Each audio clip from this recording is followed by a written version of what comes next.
छत्रपती शिवाजी महाराज अवघ्या 32 वर्षांच्या वयामध्ये मृत्यूशी झुंज देणारे छत्रपती संभाजी महाराज, शिवरायांना घडवणाऱ्या, वाढवणाऱ्या आणि रंजल्या स्वराज्य निर्माण करण्याची प्रेरणा देणाऱ्या राजमाता राष्ट्रमाता माँसाहेब जिजाऊ या सर्व महापुरुषांना वंदन करून मी माझा विचार मांडण्यास सुरुवात करते.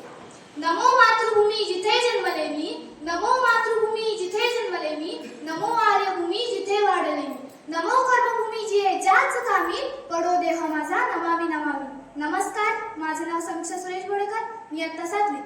कित्येक लढाया लढून, कित्येक बलिदाने देऊन, त्यांची आहुती वाहून शेवटी अखेरीचे स्वातंत्र्य आपल्या पदरी पडले. स्वातंत्र्य या शब्दाचा अर्थ फक्त तीच व्यक्ती समजू शकते ज्याने कधी पारतंत्र्य पाहिलं असेल, गुलामगिरीत राहिलं असेल. आपण खरं तर खूपच नशीबवान आहोत, कारण आपण या स्वतंत्र भारतात जन्म घेतला. आपण या बाकीच्या अडचणी, त्या पारतंत्र्याच्या गुलामगिरीच्या बेड्या आपल्या हातात घातल्या गेल्या नाहीत, याबद्दल तर आपण खूपच नशीबवान आहोत. भारत, हिंदुस्थान, इंडिया ही नावं जरी अशी तोंडावर येईल ना, तरी रक्त असं सळसळायला लागतं, मान अभिमानाने उंचावते. जेव्हा तो तिरंगा आपल्या समोर फडकत असतो ना, तेव्हा आपल्या मनातील, प्रत्येकाच्या मनातील ती भावना, ती देशभक्ती, तो आदर्श पाहण्यासारखाच असतो. किसी ने खूप कहा है कि हम अपने जान के दुश्मन को भी अपनी जान कहते, कि हम अपने जान के दुश्मन को भी अपनी जान कहते, मोहब्बत की इसी मिट्टी को हिंदुस्तान कहते, मोहब्बत की इसी मिट्टी को हिंदुस्तान कहते.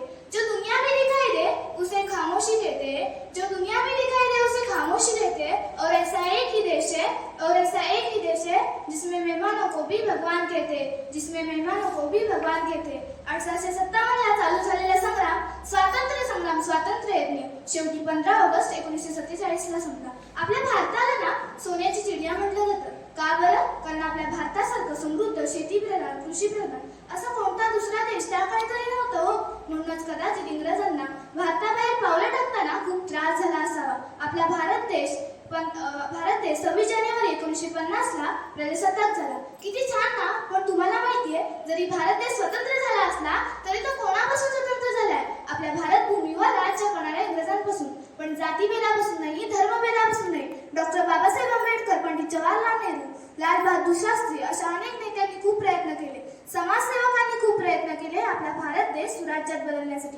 पण खंत तर याचीच वाटते की आजही, अजूनही हे कार्य पूर्णत्वास गेलेले आहे. आपल्याला हवी तशी प्रगती, आपल्याला हवा तसा तो स्वप्नातला भारत, ते सुराज्य दिसत नाही. पूर्वी ना इनामापेक्षा इमान हा शब्द भारतीयांसाठी खूप महत्त्वाचा होता. पण आता इमानदारी विसरून गेलोय आपण.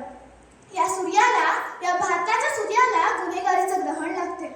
एवढंच नाही तर पूर्वी पैका रुपया माहित होता, पण आता काहीच माहित नाहीये. एवढंच आज किती बदल झाला ना. पण एक गोष्ट तर आहे ना की भारत स्वतंत्र झाला, आपल्या हातात आहे, सत्ता आपल्या हातात आहे, भारतीयांच्या हातात आहे. मग असं का होतं? 52 सेकंद राष्ट्रगीत म्हटल्याने कुणी राष्ट्रभक्त होत नाही ना. 15 ऑगस्ट 26 जानेवारीला वंदे मातरम म्हटल्याने कुणी राष्ट्रभक्त होतं. राष्ट्रभक्त होतं ते राष्ट्र उभारण्याच्या भावनेने, राष्ट्रभक्त होतं ते बंधुत्वाच्या भावनेने, राष्ट्रभक्त बनतं ते देशासाठी केलेल्या प्रत्येक प्रयत्नाने, राष्ट्रभक्त बनता येतं ते कर्तव्यनिष्ठतेने, राष्ट्रभक्त बनता येतं ते इमानदारीने.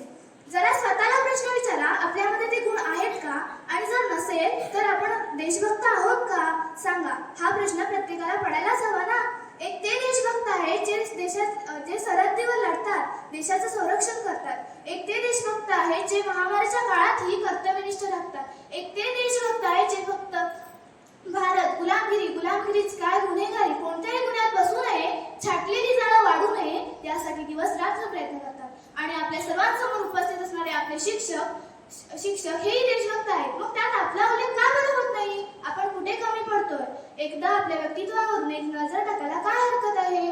नाही, देशाचा देशभक्त म्हणून तर आपण स्टेटस लावतच असतो ना. मग आपल्या मनातील देशभक्ती रुजवा, मनातील देशभक्ती फुलवा. तेव्हाच खऱ्या अर्थाने आपला भारत देश प्रजासत्ताक होईल. जय हिंद, जय भारत.